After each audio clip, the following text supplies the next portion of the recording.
Okay, so hi everyone, and welcome to our Spot the Troll workshop today.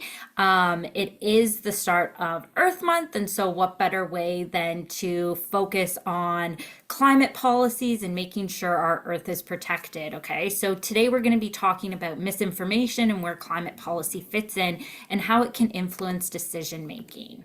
So first, I'd like to take a moment to acknowledge that we are presenting today from the Mississaugas of the Scugog Islands, Mississaugas of the Credit, the Anishinaabeg, the Chippewa, the Haudenosaunee, and the Wendat peoples, and it's now home to many diverse First Nations, Inuit, and Métis peoples.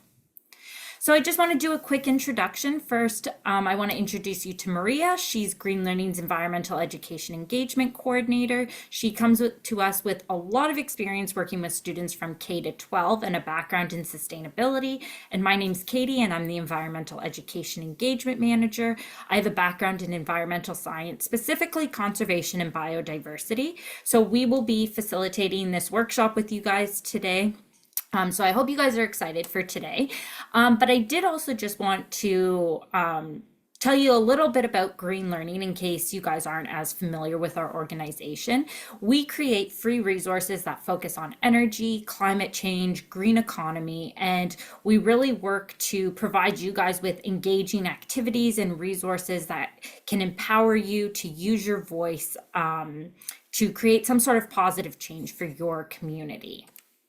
So as I mentioned, I have a background in conservation and biodiversity. So as a conservationist, I have had the opportunity to work with a wide variety of species, some which include snakes, turtles. I even got to hang out with this little guy. I had the opportunity to go over to China and do some behavioral research on giant pandas. And I also got to hang out with some raccoons.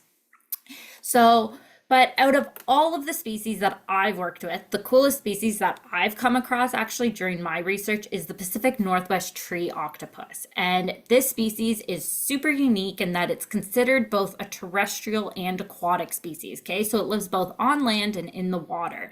And it's found in the Washington, Vancouver Island area, and it comes onto land specifically to breed. So you can see in the photo here in the left photo all the way to the side there, it has almost like a shell-like structure, and that actually allows it to spend time out of water. And it really prefers these old growth forests for breeding, as well as protection against its primary predators, bald eagles and hawks. But in the 70s and 80s, there was an issue with the ink from this species. It ended up like ruining the lumber, okay? So it was really impacting the forest trade. And like anything, movements started in order to save this species, okay? And policies started to try to form to push forward to help save it. So has anyone heard of this species before? For those of you on camera, you guys can just nod or shake your head. Those of you who don't have your cameras on, you can put in the chat whether you've heard of it. It's a really cool species. It's one of my favorite species. So, nope. Yeah, it's a really rare species. And it's so rare that it's actually not a real species, okay? So this is a classic example of misinformation, okay? So this is where I've come here to teach you about a topic and I provided you with false information. Yes, I have worked with all of those different species before that you saw those photos there up on the screen, but this is not one of them, okay? Because this species doesn't exist. And there are actually resources online about this octopus to teach you about how misinformation can impact and influence decision making.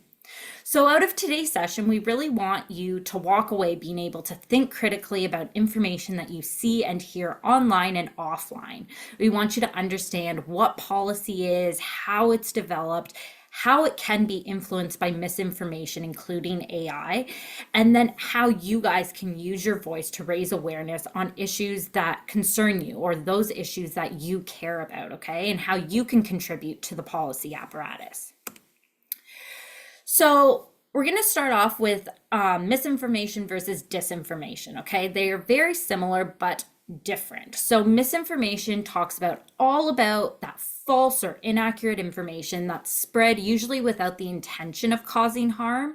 Okay, so it's usually spreading incorrect facts or rumors, while disinformation is deliberate. Okay, so that misinformation is actually spread on purpose, and it's somebody spreading it knowing it's not true, but they still choose to share it. And the issue with this is it can lead to fear, okay? So examples of this would be hoaxes or propaganda or trolling. And there are many different problems with both science mis and disinformation. So they're both very manipulative. They can spread rapidly. They also change people's perspectives. And these can be on important decisions and policies, right, that influence everybody. So it can also change how people vote, what people buy, how people act. So our focus today is going to be on misinformation, those facts that aren't actually true. So can any of you think of different ways in which you can spread misinformation? So you guys can either put your answers in the chat, or you guys can raise your hand and we can call on you. Either way, if anyone can think of ways to spread misinformation.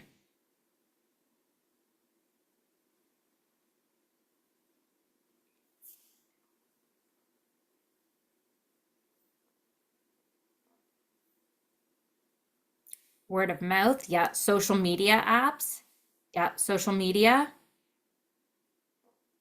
Lying, yeah. And who specifically can spread misinformation? Social media, yeah. Trolls, everyone, yeah. News publications, yeah.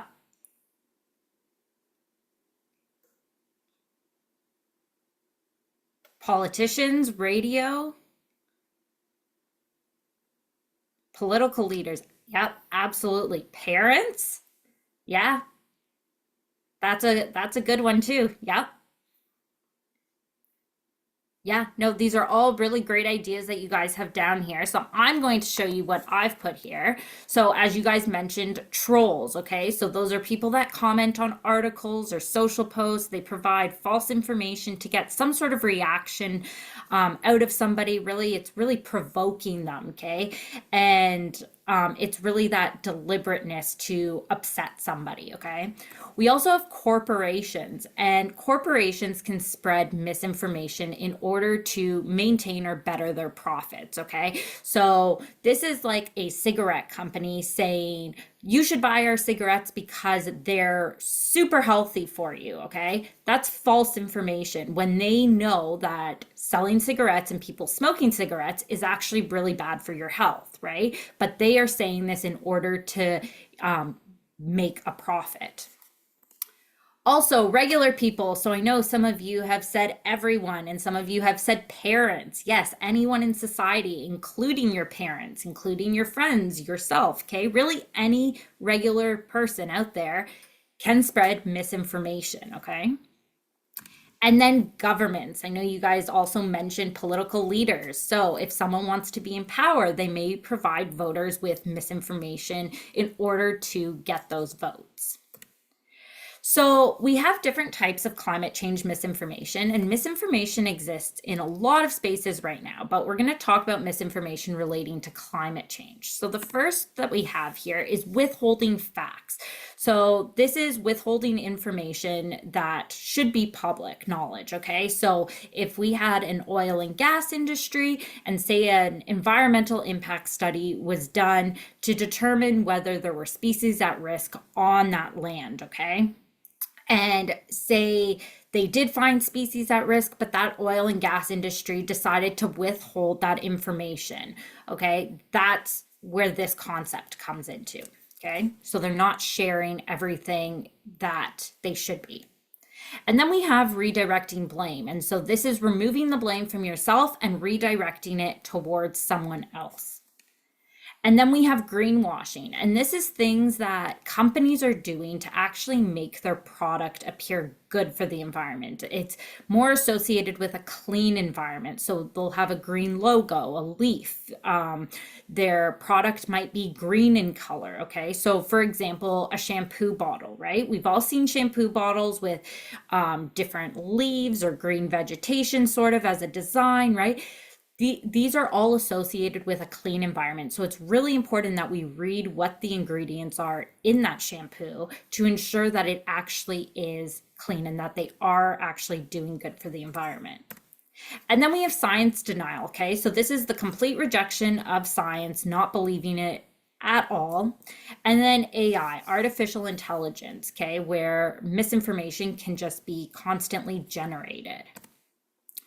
So let's talk AI and misinformation. So we all know about ChatGPT and the advantages that that can have, but what about its impact on climate awareness and action? The ability of AI to spread climate mis and disinformation is becoming a lot easier, much more difficult to identify, right? Everything seems to be much more realistic, whether it's text, images, videos. It can be really hard to distinguish what's real, what's not.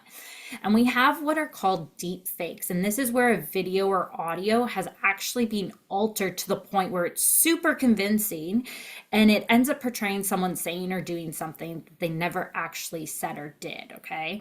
And the problem with a deep fake is even if it's poor quality and you can tell that it was altered, it does put a sense of doubt out there. Okay. But when we're looking at how to spot if something is AI generated, we do have a few strategies you can use, okay? And you guys can use these moving forward. Obviously, ChatGPT plays a huge role in our society today, okay? So with figures, if you look at this photo at the top right hand here, okay, these fingers, there are a lot more disfigurements in them, okay? So you'll see that with photos. You'll also get an airbrushed look, okay? So there's that lack of detail. And then there's also with text, okay? So it's usually jumbled or distorted. But we do have some online AI detection tools. So you could use Brandwell or AI or not. And these are really good at helping to figure out if certain images or audio are AI generated or not. And then lastly, we do have a media literacy technique that you guys can use. So it's SIFT. So you stop, investigate the source, find better coverage, and trace that original context. Okay. So by stopping, you're looking to see if you're familiar with that source. Is that source reputable or not?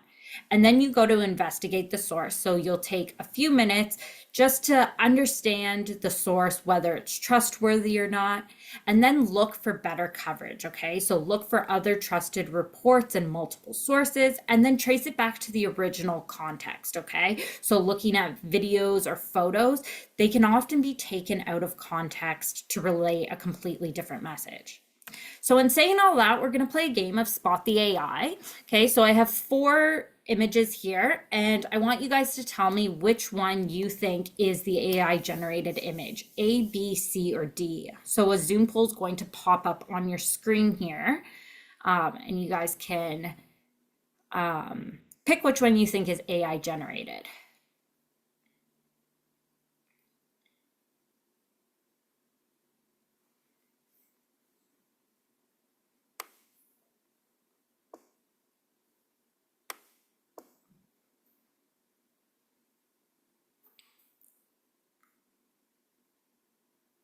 Give it a few more seconds here.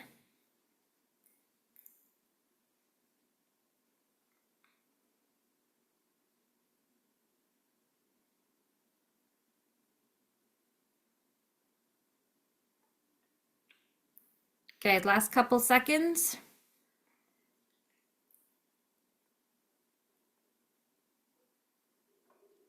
Okay, so it is split between all of them. So Let's see.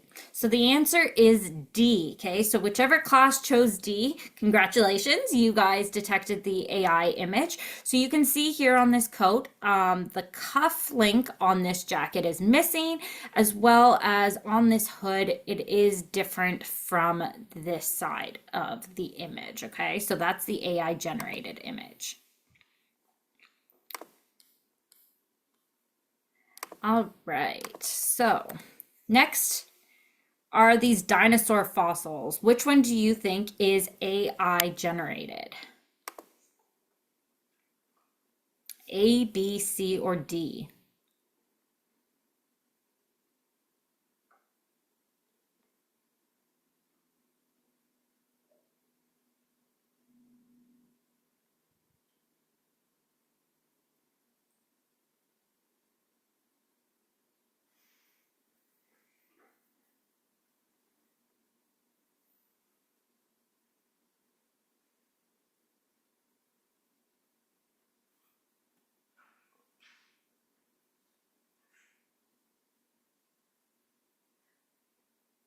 Few more seconds here, the last few classes.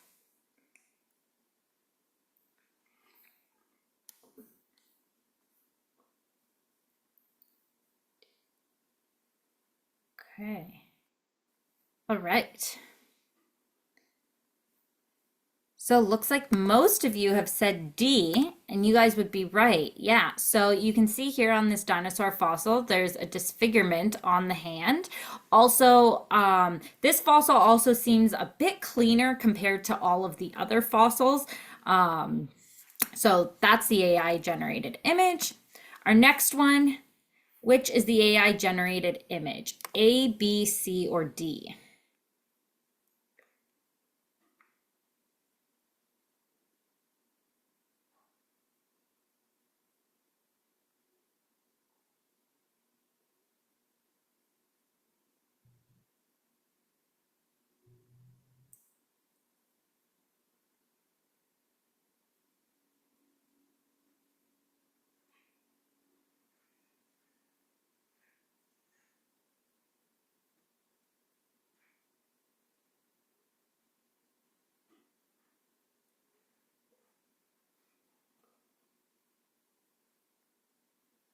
Last few seconds here.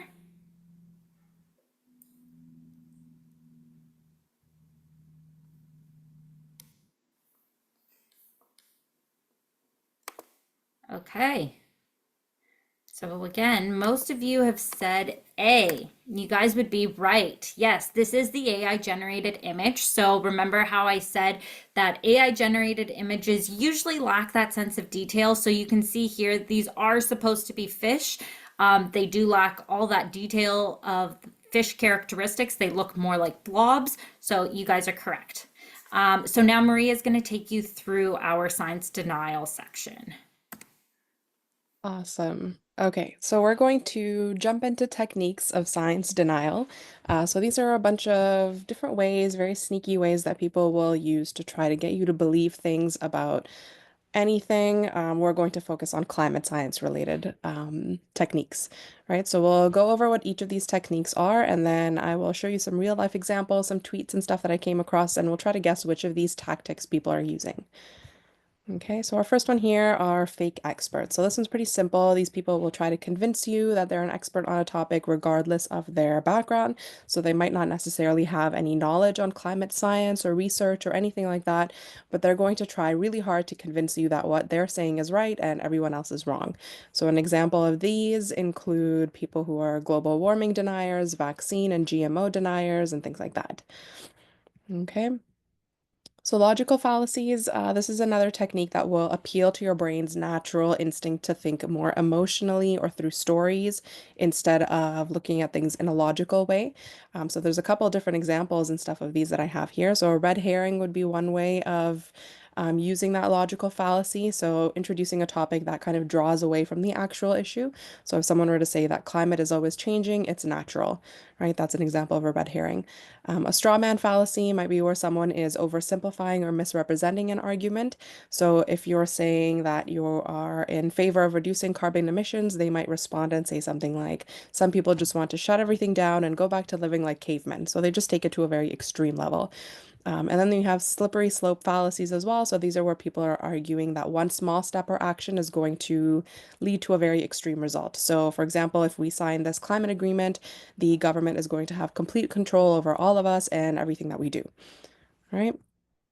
Then you have impossible expectations. So these people will only believe something to be true if it meets some kind of impossible expectation. And if it doesn't, then it's 100% invalid.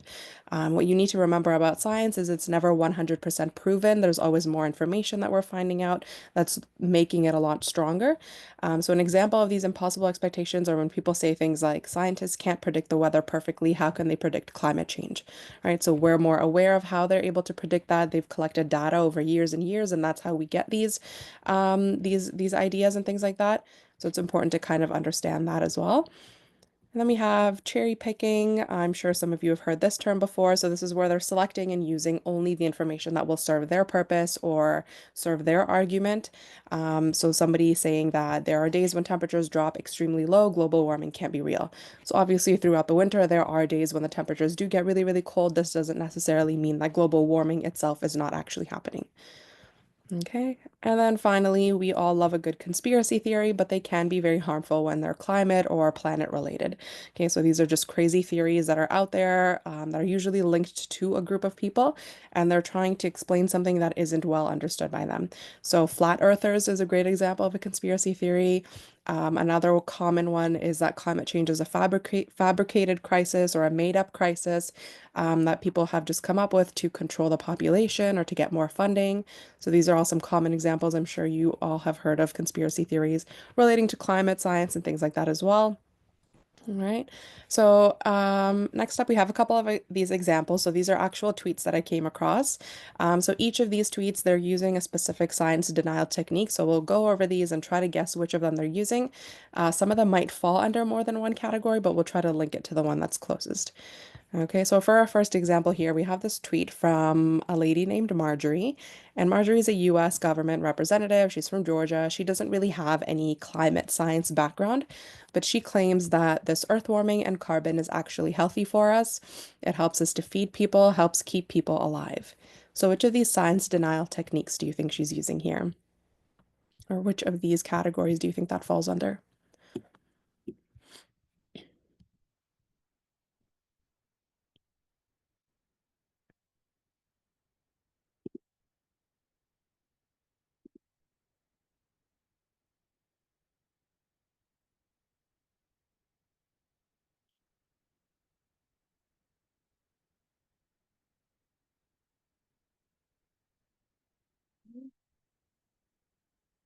Few more seconds.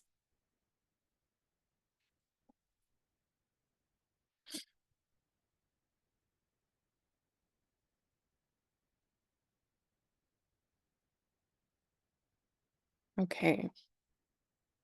All right, so it looks like most of you went with fake experts, and you would be correct. Yeah, so she is obviously not an expert in the field, doesn't necessarily know what she's talking about, and she's just made this very broad statement. And this is something that can be harmful as well because it is going to mislead a lot of people who are coming across this tweet too, right?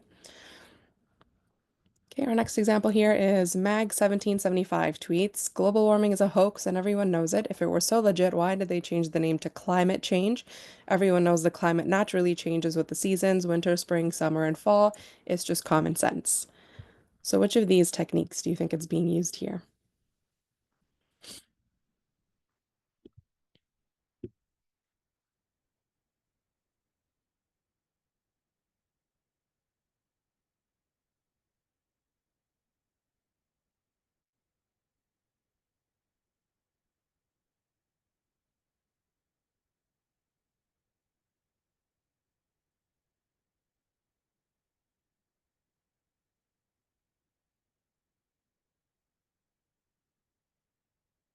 Okay. All right. Okay, so we got a little mix of both over here. We have some conspiracy theories and logical fallacies. This one we put more under logical fallacies because it's appealing to your brain's natural process. You're thinking emotionally first and through personal stories. So you personally already know that there are four different seasons. It's always changing, using terms like common sense and things like that. I think it can also fall under conspiracy theories as well, right? It's just a little bit of both. And obviously, you as a reader or a viewer, you just have to kind of look at those facts. Obviously, you're more aware than Meg 1775 here is. So just making sure that you're aware of what the scientific background is. Obviously, you're more educated, so you're able to kind of point out that this is a science denial technique. Okay, then we have this person here saying it's the coldest day I've experienced here in years. So much for global warming, hashtag hoax. So which one do you think this one falls under?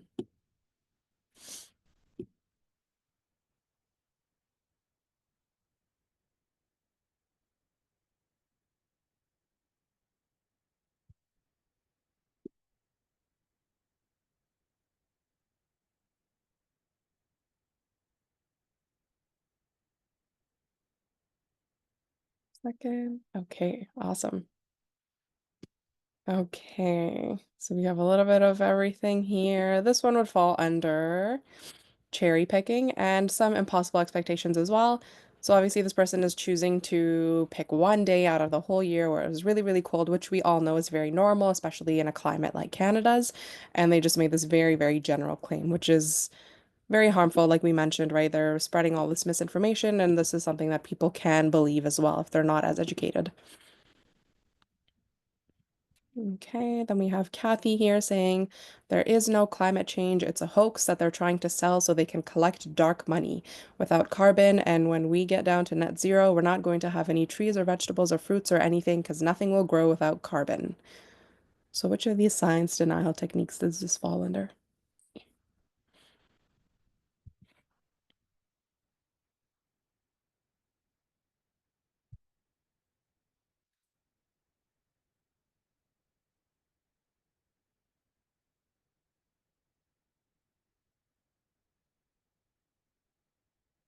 Mm.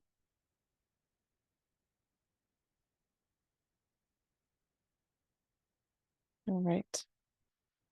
Yeah, so we've got conspiracy theories. We have one group that says logical fallacies as well. I think it could also fall under there as well. It's just the way that they've kind of worded that phrase, that tweet as well. It's making it seem like, this is just common sense. Everybody should know this. But definitely it's giving kind of conspiracy theory, things like saying collecting dark money or what else does he say? Nothing will grow without carbon. So these are all kind of um, things that they might say with a conspiracy theory. And then finally, our last example here. Mark says, I will not believe that climate change is happening until scientists are able to correctly predict what the weather will be on this day next year. If they can't, how can they know what the weather will be like in 50 years?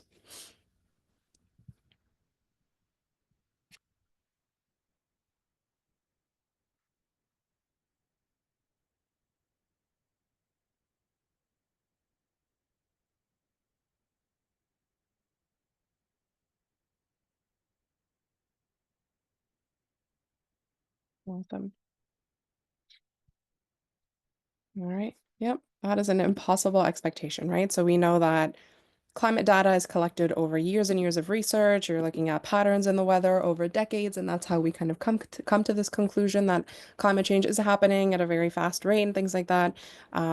Predicting the weather for the same day next year is just not something that can be done, right?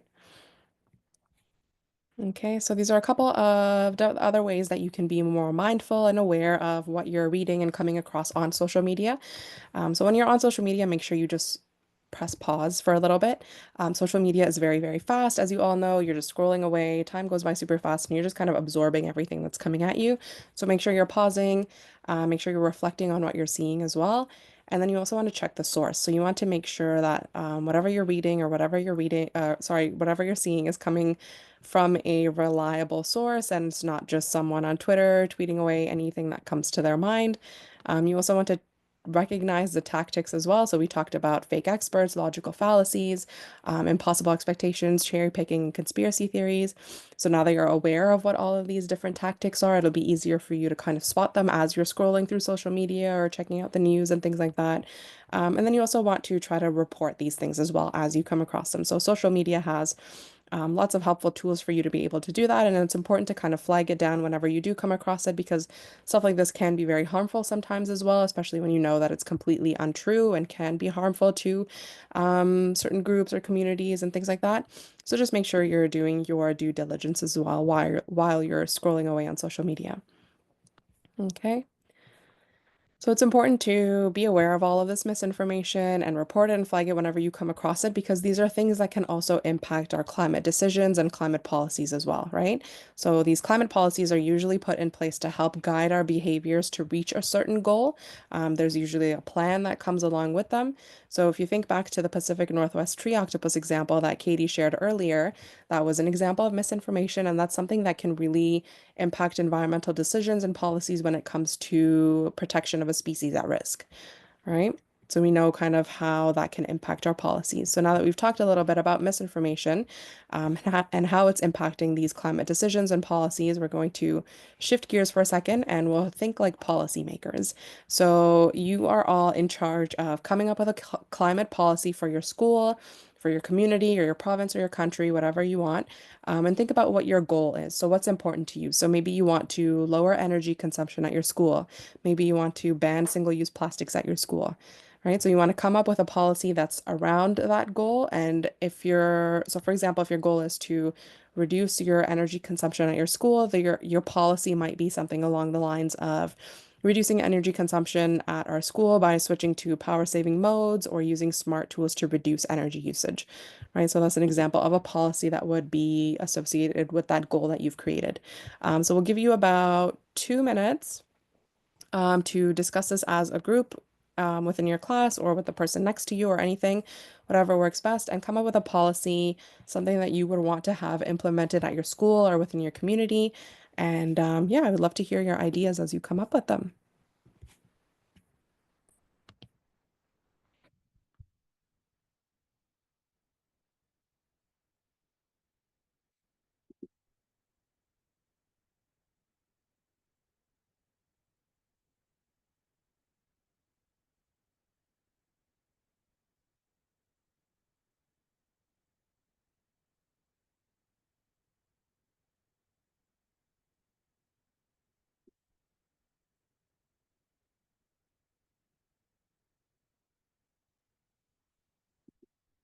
If you have any questions or need clarification as you're working through this, let us know.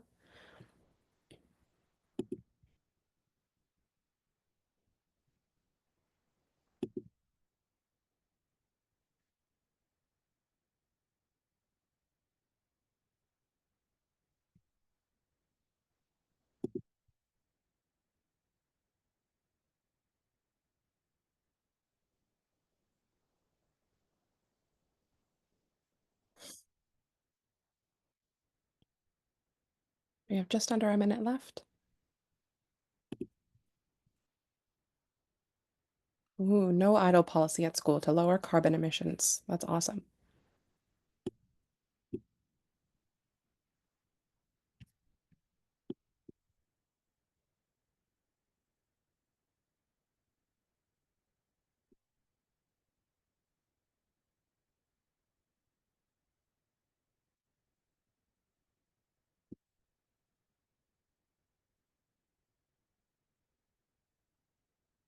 Yep, it's important to have a policy like this because it reduces greenhouse gases for sure.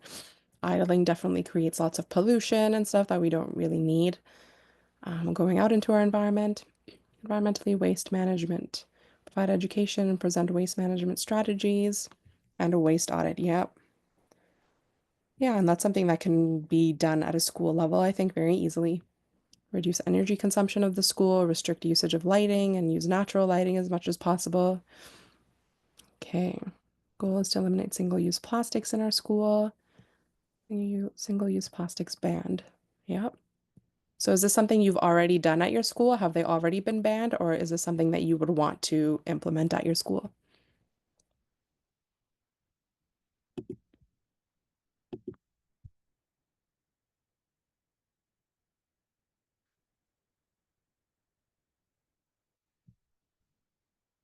I think starting out in the cafeteria is a really smart idea, right? Because a lot of waste probably comes from there, a lot of single-use waste. That's a really, really good idea. Not currently in our school. Yeah, so that's probably something that you can work towards maybe implementing, maybe chat with your cafeteria staff and see if that's something that they can do and see what steps would be involved in that. That's really awesome. Switching to cleaner busing options for sure. Yeah. Yeah, all really good ideas. Yeah, so now that you have all had a time to have these conversations, okay, I do want to read these ideas here. Would propose that the cafeteria increase its plant-based options, yeah, to a goal of 50% of the offerings being plant-based so that students have food that is healthy for the environment and their, yep, that is awesome. Start composting. Yeah, I've noticed a lot of schools don't have composting programs, so that's a really great way to start. Maybe having like some kind of school garden as well, so that you can take your compost out to there and it could be a cool lesson for all of the students. I know we used to do that at our school. Yeah, awesome ideas, everyone. I love hearing all of these. And hopefully you can start kind of getting these implemented. So I do want to tell you about our Climate Policy Quest Challenge. And this is a way for you to take these ideas a step further. So you all have fantastic ideas that would be really, really cool to have implemented at your schools. So definitely check out this challenge. The QR code is there for you to scan and take a look at. So this is a way for you to expand on a lot of the work that you've already done and already talked about today. You can dive into some more of that background information, start thinking about what needs to be done, what are the steps you need to take in order to get this policy implemented. You can also start thinking about all of the different stakeholders that would be involved in something like this. So when you are proposing a policy or trying to implement a policy, there will be other people whose ideas you need to hear from. So if you're trying to ban single-use plastics, starting off with your cafeteria staff, so those would be other stakeholders that would need to be involved in a policy like this. So this is something that will encourage you to kind of look into that and do a nice deep dive into your policy and into your goals. And then not only do you have the chance to implement this policy at your school and maybe get plastics and banned and reduce your carbon emissions and things like that, you can also win up to $1,000 for your class as well. So our challenges are actually due on May 9th. So you have plenty of time to come up with a goal, come up with a policy, and try to get these things implemented at your school. So definitely do that. Submit that into us for a chance to win this cash prize. And we would love to kind of see your examples and see your ideas really come to life at your school if that's something that you folks can do as well. So that's awesome. And yeah, I'm glad you could all join us today. It was super awesome. I'm glad, yeah, that you kind of took part in a lot of our interactive sessions. I hope you all learned something new. If you could also fill out this student survey over here. So this is just a QR code you can scan, and this is just something you can fill out together as a class. Takes less than 5 minutes. There's just a couple questions on there. The link has been sent to you into the chat as well, but this really helps us make our webinars a lot stronger. If there's something that you really enjoyed, if there's something that you wish we had talked about a little bit more, let us know, and we can continue to kind of provide you with these sessions and things like that over the rest of the school year. And yeah, Katie and I are going to hang back for a little bit. If you have any questions, feel free to let us know. Thank you all for joining. And if you do come up with anything afterwards, feel free to connect with us on this email address below.